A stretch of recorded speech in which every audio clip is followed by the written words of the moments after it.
ओम सभी को शुभ नमस्ते सज्जनों। आज हम सामवेद का 173वां मंत्र जिसका शीर्षक है सात्विक भोजन।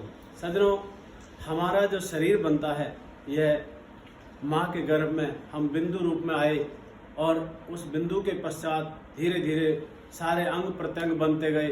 ये यदि माँ भी सात्विक भोजन लेगी तो संतान का निर्माण भी सात्विक होगा।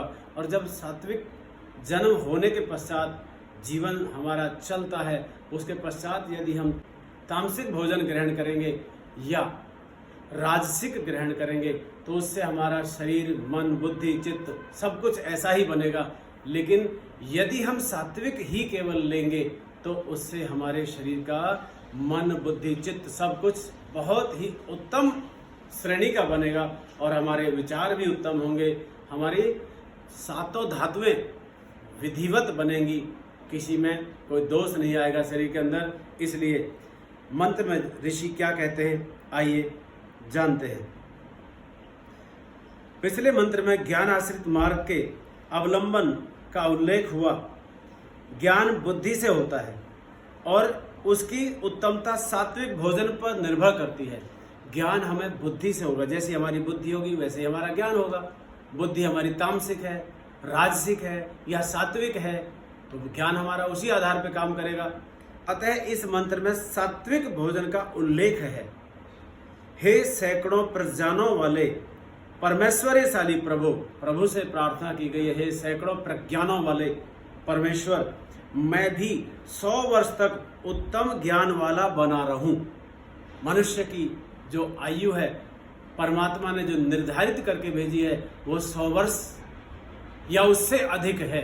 हम अपने कर्मों के हीनता के और न्यूनता के कारण, कर्मों की गिरावट के कारण, तुच्छ और ओछे कर्मों के कारण, ओछा हल्का खानपान के कारण, तामसिक खानपान के कारण, मांस मदिरा इत्यादि के कारण, व्यसनों में फंसने के कारण, चरित्रहीनता के कारण अपने उस शरीर के अंदर अनेकों रोग और बीमारियां पाल लेते हैं, जिससे कि हमारी असमय मृत्यु होती है। या मानसिक रोग हम पाल लेते हैं शरीर के अंदर, चिंता इत्यादि, टेंशन इत्यादि के कारण। यदि हम सब कुछ सात्विक रखेंगे तो ऐसा होने वाला नहीं है और हम 100 के 100 वर्ष तक स्वस्थ रह करके जीवन जी सकते हैं। तो मंत्र में आगे क्या लिखा है, हे सैकड़ों प्रज्ञानों वाले, मैं भी 100 वर्ष तक उत्तम ज्ञान वाला बना रहूं और ज्ञान रूप परमेश्वर वाला बन सकूं। इसके लिए आप हमें अत्यंत कल्याण व सुख कर अन्न व रस को, सात्विक खान पान को सब ओर से प्राप्त कराइए। अन्न को,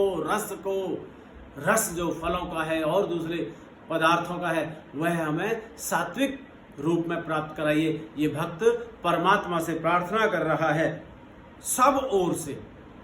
चाहे वो जल है, जल भी वेदों में रस कहा गया है। जल कोई सामान्य चीज नहीं है। हम जिसको बाल्टी की बाल्टी उड़ेलते हैं, बखेरते हैं, वेस्ट करते हैं, नष्ट करते हैं, वह जल बहुत रख रखाव करने की चीज है। जल हमें बर्बाद नहीं करना चाहिए। इस सात्विक भोजन पर ही बुद्धि की सात्विकता निर्भर है। सज्जनों, यदि हम भोजन सात्विक करेंगे तो विचार सात्विक होंगे। कहावत भी है, आपने सुना होगा, जैसा होगा अन्न वैसा होगा मन। हमारा मन भी भोजन पर ही और पानी पर निर्भर करता है। भोजन शुद्ध होगा, पानी शुद्ध होगा तो विचार स्वतः ही शुद्ध ही आएंगे। भोजन के शुद्ध होने पर सत्व अर्थात अंतःकरण भी शुद्ध होता है। भोजन शुद्ध होगा तो हमारा अंतःकरण, उसमें से जो विचार आते हैं, उसमें जो स्वप्न आएंगे, उसमें से जो ख्याल आएंगे, वो सब के सब आपको शुद्ध ही आने वाले हैं। अपना भी भला करने वाले आएंगे, दूसरों का भी भला करने वाले ही विचार आएंगे। मंत्र की समाप्ति पर कहते हैं कि हे इंद्र, यहाँ इंद्र परमात्मा के लिए आया है कि हे परमात्मा, इंद्रियों के स्वामी, यानी कि हम सब, आप और हम सब इंद्रियों के स्वामी, तो हम भी इंद्र हैं कहलाते हैं इंद्रियों के स्वामी होने से। लेकिन यहाँ क्योंकि परमात्मा के लिए आया है, परमात्मा से प्रार्थना कर रहा है साधक, हे इंद्र, यदि आप हमें सुखी करना चाहते हैं तो हमें शुद्ध बुद्धि के साधनभूत उत्तम अन्न और रसों की प्राप्ति कराइए। जो उत्तम बुद्धि के साधनभूत हैं, उत्तम अन्न और उत्तम रस, उनको आप हमें प्राप्त कराइए, न कि मांस मदिरा इत्यादि हम भोजन के रूप में ग्रहण करें।